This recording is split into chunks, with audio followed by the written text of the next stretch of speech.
Hello and welcome to VR Reviews. Today we'll be reviewing the Marvel Legends Hobgoblin series Spider-Man 2099. So yes, here we have Spider-Man 2099, which is probably my favorite alternative design for Spider-Man. I just always thought that it was very aesthetically pleasing, and he has cool powers, which are similar to Spider-Man's but different in certain ways. Anyway, very cool figure, and the first thing that I've decided to pick up from this wave. Hopefully I'll be getting the rest of them at some point.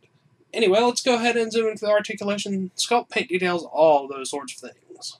Alright, start with a quick size comparison. Of course, here we have Spider-Man 2099, standard Marvel Legends 6-inch Cosmic Armor Iron Man, and 3 3/4-inch Marvel Universe Wolverine. Spider-Man's a little bit shorter because he's Spider-Man, and Spider-Man's always a little bit shorter than other characters. But other than that, he's pretty much standard 6-inch scale, and of course too big for 3 3/4-inch scale. Now let's get everything else out of here and just look at Spider-Man. Alright, moving on to our 360 spin, here you can see Spider-Man 2099. Most of his body is blue, and it's sort of molded in a marbled kind of plastic. A little bit shiny, looks really cool.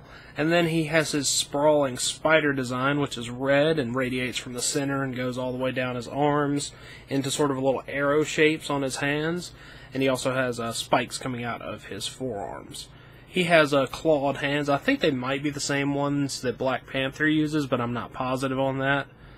And other than that, there's not a lot going on. The body's pretty standard, and a sort of slim body, which of course makes sense for Spider-Man. Everything looks good there, and he has his little thin web airfoil thing on his back there. I wish it was a bit wider, or if he came with like another one that was spread out a bit more, because that would be cool.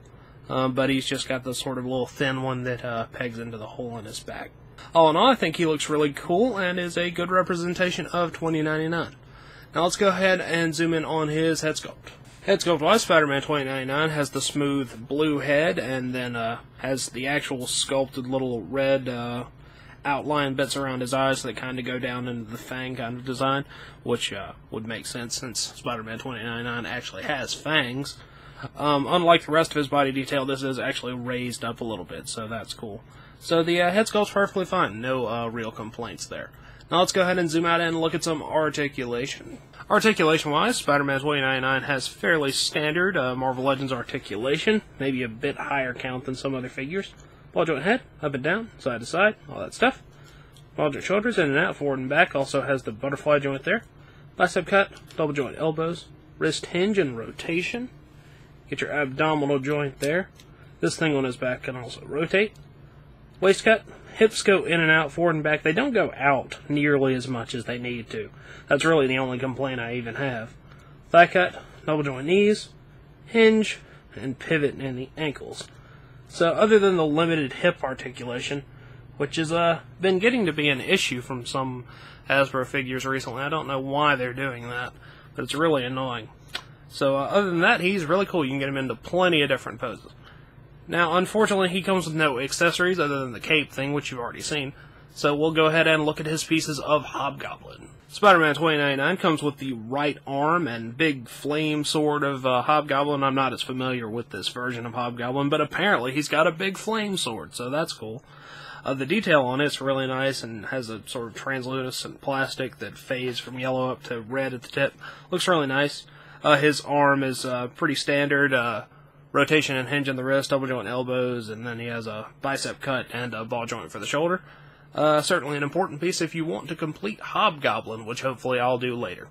Now let's go ahead and move on to the packaging. Packaging-wise, you get your standard Marvel Legends packaging. Marvel Spider-Man, Marvel Legends Infinite Series Spider-Man 2099. On the back, picture of Spider-Man 2099, a little description and other figures that are available. Spider-Man, Anti-Venom, Spider-Man 2099, Spider-Girl, Spider-Woman, and Daredevil, as well as the Build-A-Figure Hobgoblin. I literally want all of these, so I'll probably be getting them as I get around to them.